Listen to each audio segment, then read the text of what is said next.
Good morning, students. Welcome to our online class. This is your third period and the subject is social science. Students, in the last period we have studied up to the states and union territories of India.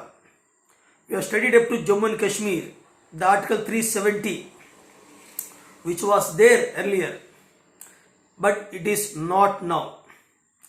We have studied there are total 28 states in India and 8 union territories are there at present. What are they? That I told you. So today we will move to some other topics in connection with the previous topics. I appeal and suggest all my students to watch this video carefully and attentively so that they can understand the concepts in a clear way. So students, be ready and watch this video, my lecture, carefully. In India, there are some states which are enjoying some special status. In India, there are some states which are enjoying some special status. Say for example Jammu and Kashmir. This Jammu and Kashmir is having its own constitution. The rest of the country, India, is having one constitution. However, the Jammu and Kashmir state till recent past had its own constitution. Article 370 was working over there. Many provisions which are there in our Indian constitution are not applicable in Jammu and Kashmir till recent past. Those provisions are not applicable in the Jammu and Kashmir state till recent past. Okay, anything and everything will be approved by the state assembly. It is the state legislative assembly which takes care of everything in Jammu and Kashmir state. Indians who are not the permanent residents of Jammu and Kashmir state, Indian residents who are not the permanent residents of J&K state, Jammu and Kashmir state, cannot buy, cannot purchase any land, any house. He cannot live there permanently. Neither he can purchase land, a piece of land or a house, nor he can live permanently. That was there. But this thing was abolished by the BJP government. Now these rules are not found there because the state was divided into 2 union territories, that you know. Special provisions exist for some other states of India as well. So what are the other states and small units which are there in India where the special provisions are practiced? Yes, there are some units. There are some units in Indian Union, in our country India, there are some units are there which enjoy very little power. There are some small units or small territorial units are there. Small territorial units are there in India which enjoy very little power. These are areas which are too small to become an independent state. They are very small. They cannot be converted into an independent state. At the same time, but which could not be merged with any other existing states. They are too small that they cannot be converted into independent states, nor they can be merged with any other state. That is the problem. These areas are like Chandigarh, Lakshadweep and Delhi. Chandigarh, Lakshadweep and Delhi. And you know students, all these 3 are union territories, UTs, union territories. These are called union territories. And my dear students, union territories are directly under control of central government. They are directly administered by central government. But in each union territory, there will be one lieutenant governor. Lieutenant governors are placed in each union territory who are acting as the representative between that particular unit and central government. But anyhow, the union territories are directly administered by central government. Unlike other states, they are having their own government headed by chief minister, governor, etc. These territories do not have the powers like states. They do not have powers like states. The central government has special powers in running these areas. And at present there are total 8 UTs are there, union territories are there. Next, we also studied that sharing of power between union government and state government is done by the Indian constitution, and the powers are shared based on the 3 lists which are called union list, state list and concurrent list that we have seen. Okay, now it is not easy to make changes, okay, to this power sharing arrangement. Actually, the Indian constitution has already divided the powers of union government and state governments, central government and state governments. And now it cannot be changed easily. No one can change that one. Changes can be done only in the parliament, that too after thorough discussion and after the consent of all the states. After the consent of all the states. The parliament cannot on its own change this arrangement. Any change to it has to be first passed by both the houses of the parliament with at least 2/3 majority. First discussion should be held in Lok Sabha, then discussion will be held at Rajya Sabha, then approval will go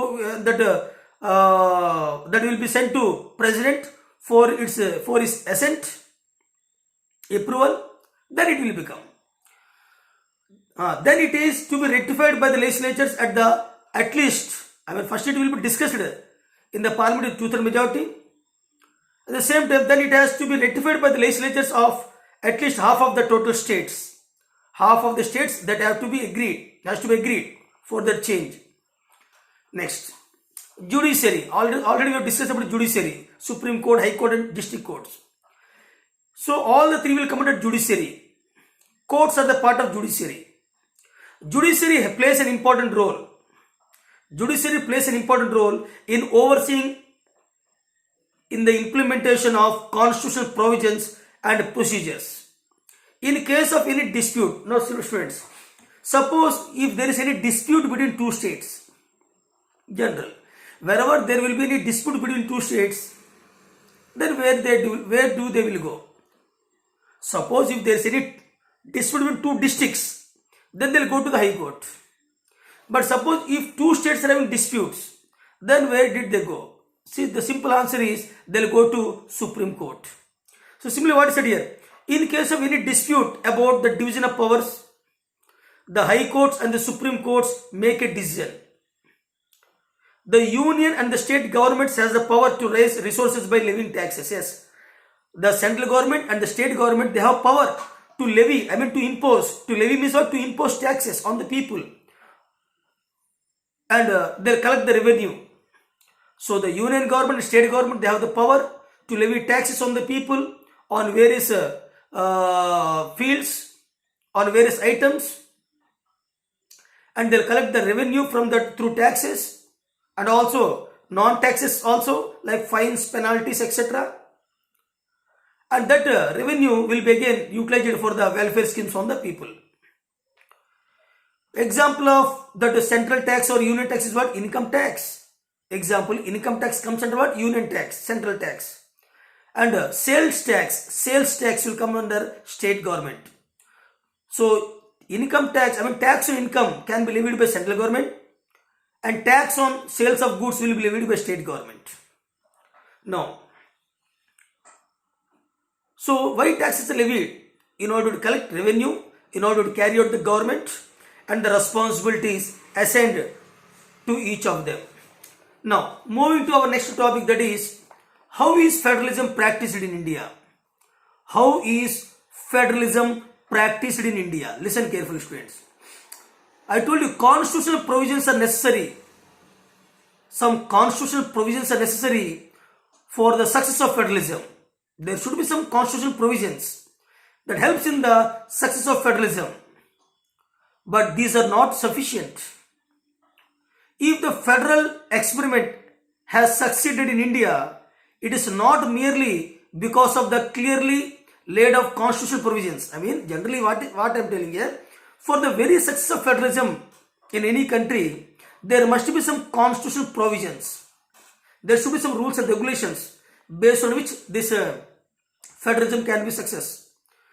But when it comes to India, these constitutional provisions are not at all enough, or I can say the constitutional provisions are not. It's not the only thing that helped in the success of federalism. There are many other things are there that led to for the very success of federalism in India, apart from constitutional provisions.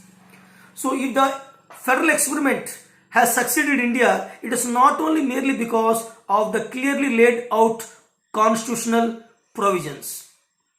The real success of federalism in India can be attributed to the nature of democratic politics in our country. We are having democracy. We have democratic politics. That's why the book name is what democratic politics. Okay. This ensured the democratic politics, the democratic political government, okay, that ensured the spirit of federalism, respect for diversity, and desire for living together became what? Shared ideals in our country.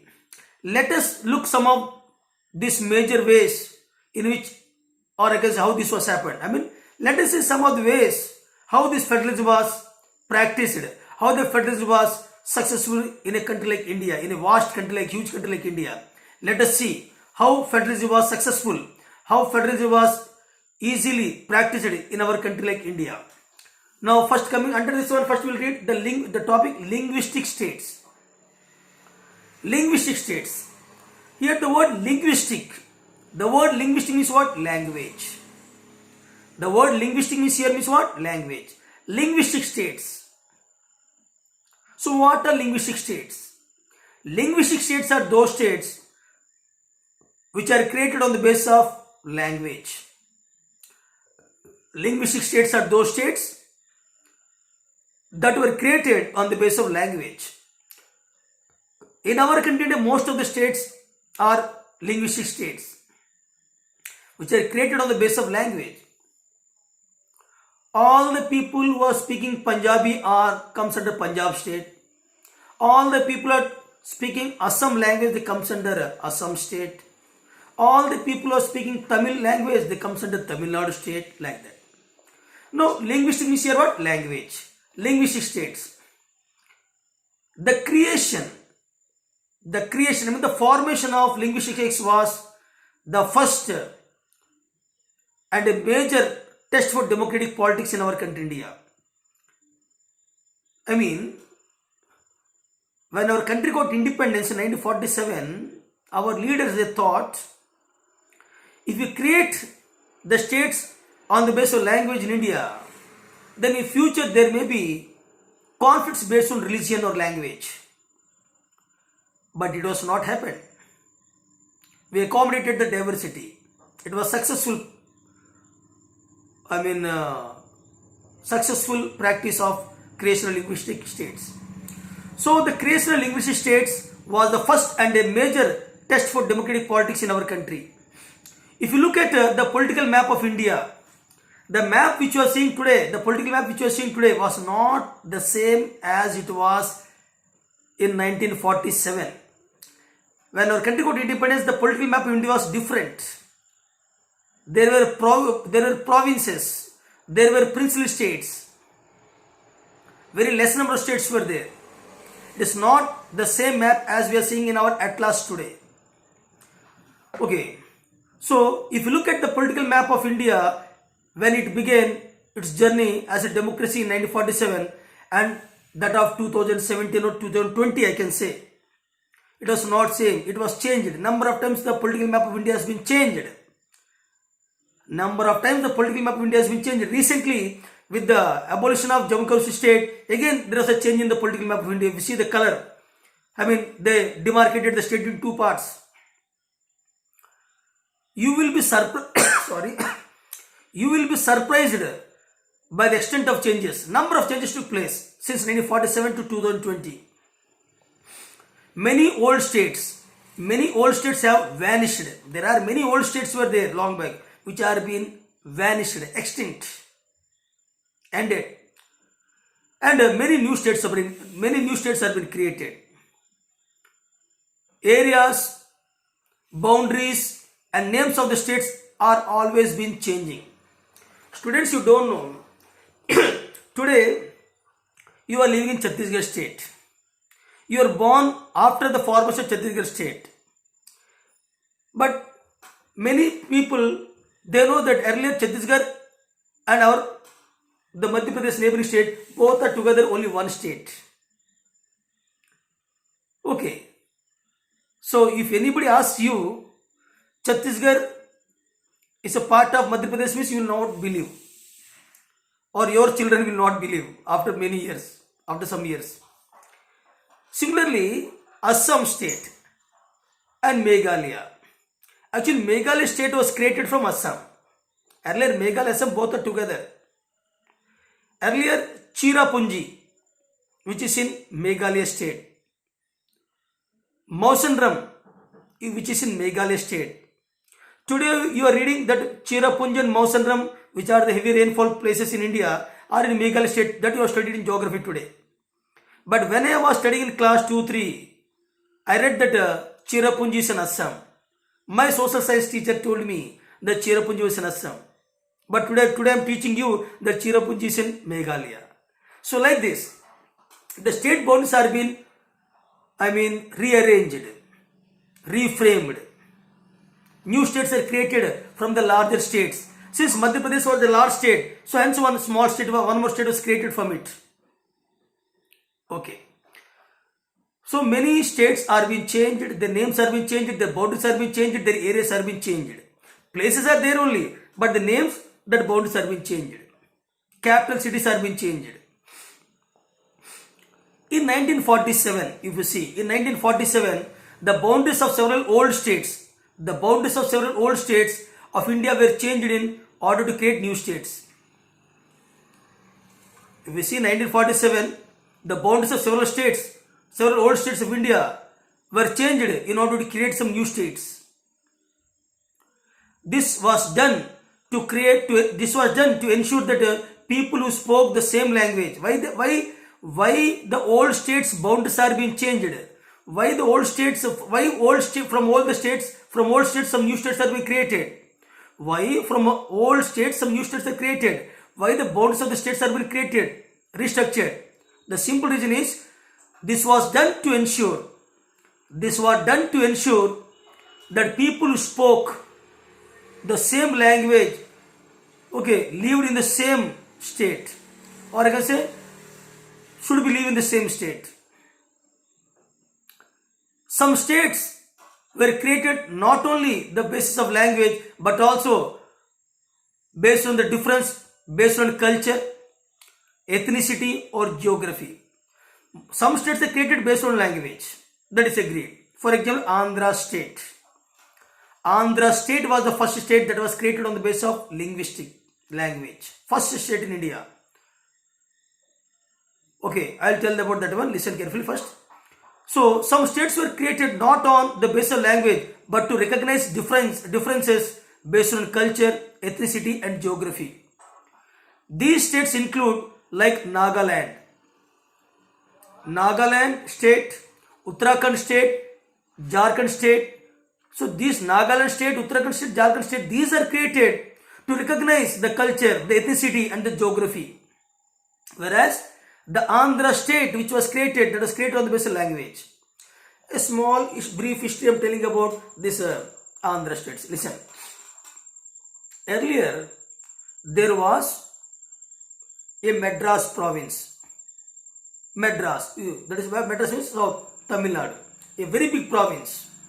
At that time, the Madras province includes the entire Tamil Nadu and previously, the present the Telangana and our Andhra. Telangana and Andhra, these two, and the entire Tamil Nadu and some nearby parts of Maharashtra. Together what? Madras province. Previously, people used to call us what? Madrasi, not Telugu people. They used to call Madrasi. So Madras province was there. And in that Madras province, majorly the Tamil and Telugu speaking people were there, living together. Tamil speaking and Telugu speaking, both are living together in the Madras province. That's why when I was a child, at the time people used to call me, Eto Madrasi. People used to call me Madrasi, not Telugu person. Now what happened? When this news came that states are created on the basis of language, on the basis of geography, ethnicity and culture, then one of our social reformer called Potti Sri Ramulu. Potti Sri Ramulu is one of our social reformer of the time, very young person at the time. So the Potti Sri Ramulu, he started demanding for a creation of a separate state for Telugu speaking people. And for that he kept fast unto death. In Hindi you call Amran Anshan. Amran Anshan means without drinking, without eating any food. Nearly 34-36 days he did that one. He demanded for a creation of a separate state for Telugu speaking people from Madras province. And he sacrificed his life for the creation of that separate state for Telugu speaking people. And hence the first state that was created was Andhra state. It was created in that 1st October 1953. 1st October 1953, Andhra state was created.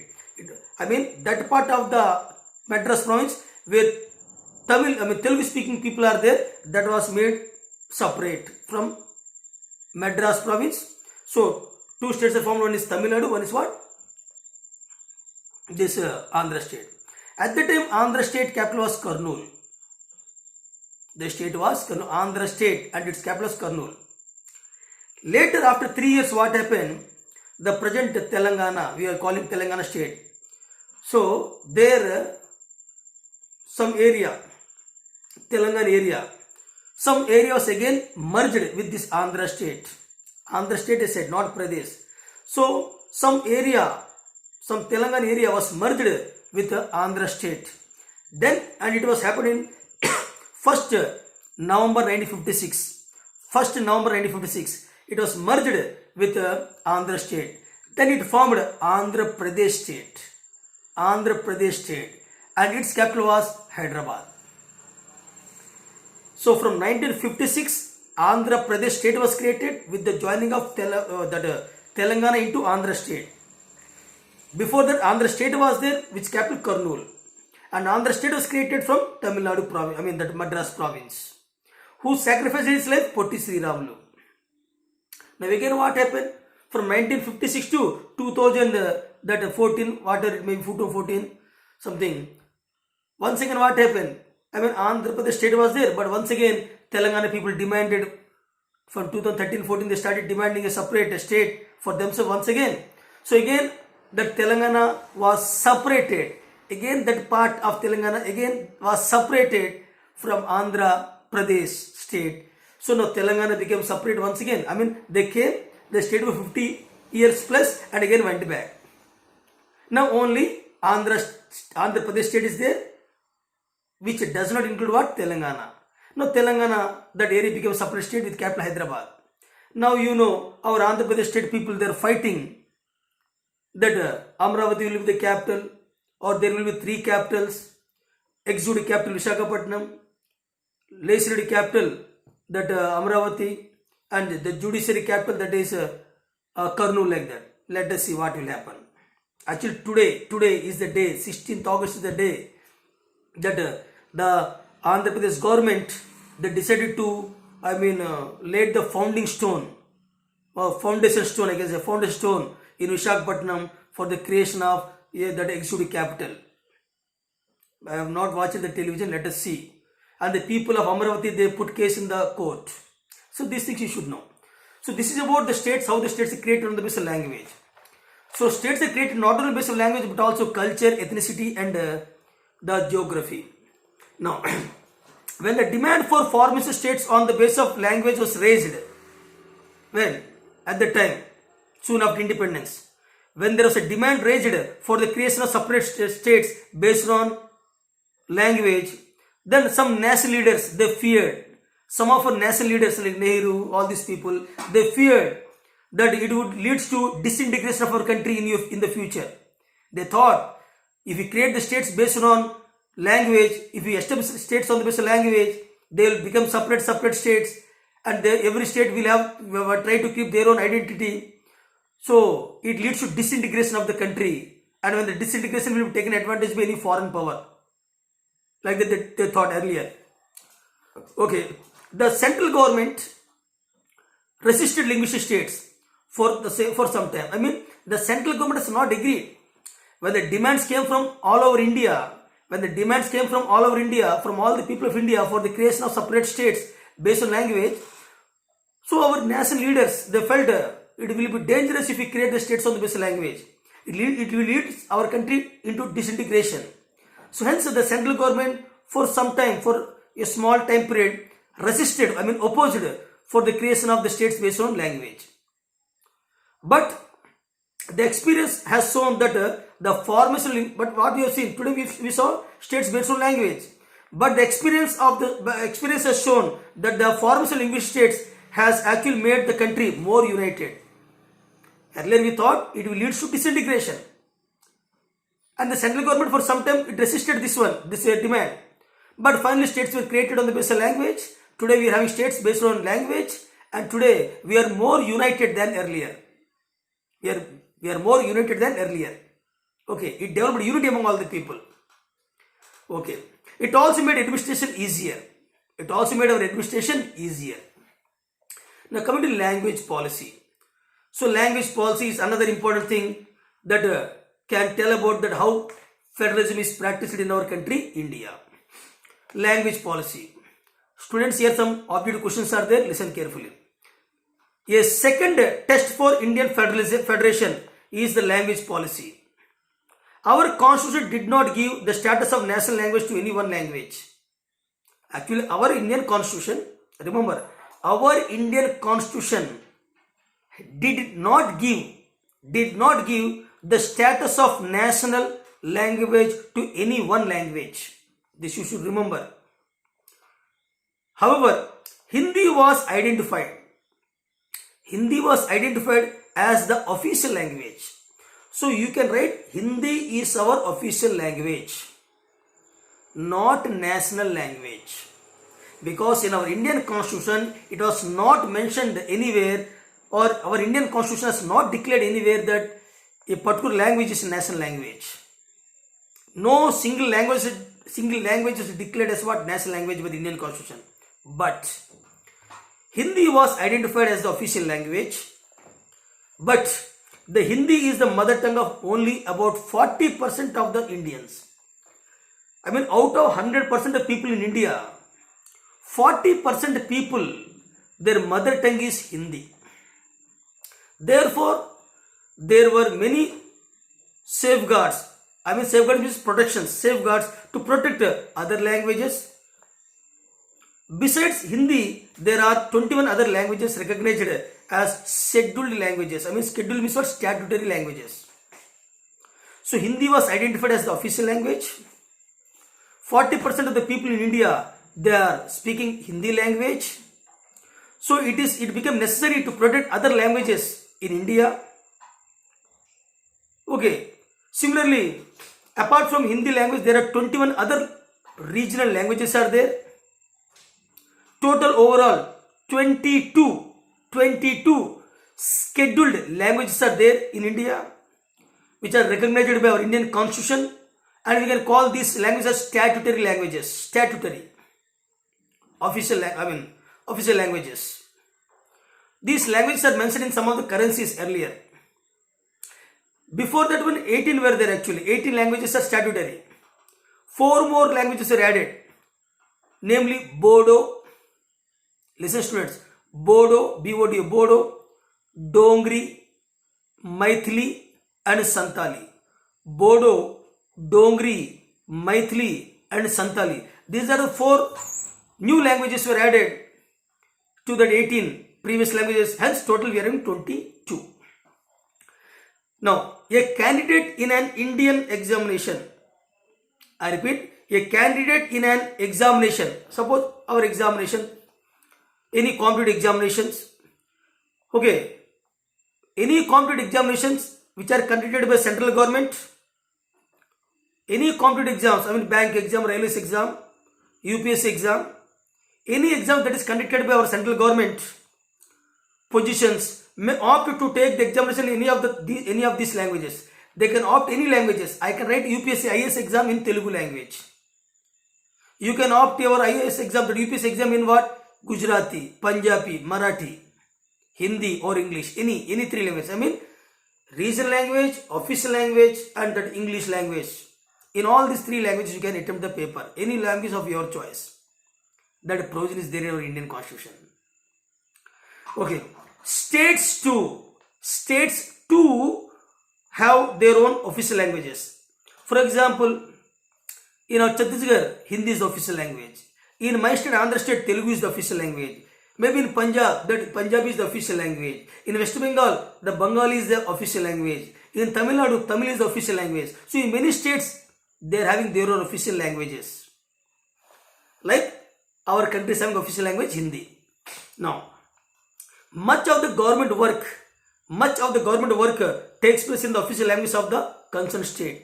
Most of the government works, all the government orders, GOs, government orders in my state is taken with the help of what? Taken in the help of Telugu language. Like that in Orissa, Oriya language, Punjab language, Kerala, Malayalam, like this.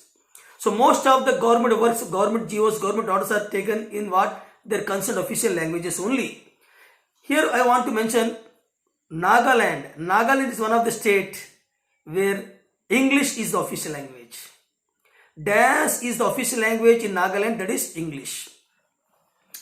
Unlike Sri Lanka, the leaders of our country adopted a very cautious attitude in spreading the use of Hindi. Unlike Sri Lanka, our Indian leaders, they adopted a cautious, a careful approach in the spread of Hindi language in India. According to the constitution, the use of English for official purposes was to stop in 1965. I repeat once again, very, very important. According to the constitution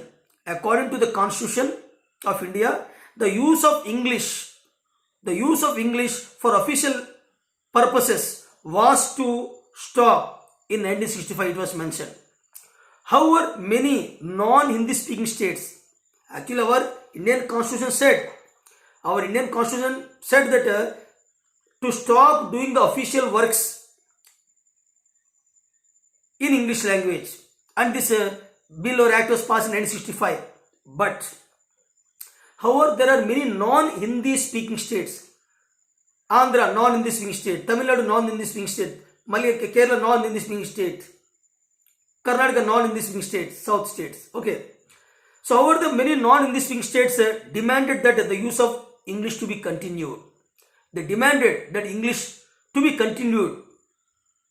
They can continue all the government works in English language.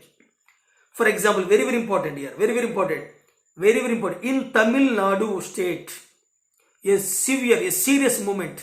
In Tamil Nadu state, a severe movement took a violent form. A movement against Hindi language. The Tamil people, they felt that our union government, the central government, is forcefully implementing Hindi in their state. And all the Tamilians, they felt that if Hindi will be adopted in their state, then their Tamil language will lose their identity. A day will come after many years, the people stop speaking Tamil language and they speak only Hindi and English only. So a violent movement took place in Tamil Nadu against the imposition of Hindi by the central government in the state. Okay. The central government responded by agreeing. Then what happened? Finally what happened? The central government responded by agreeing to continue the use of English. Hence the central government agreed. The central government agreed. They bowed before the demands of the Tamilians.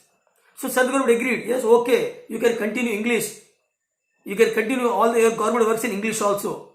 That's agreed. Okay.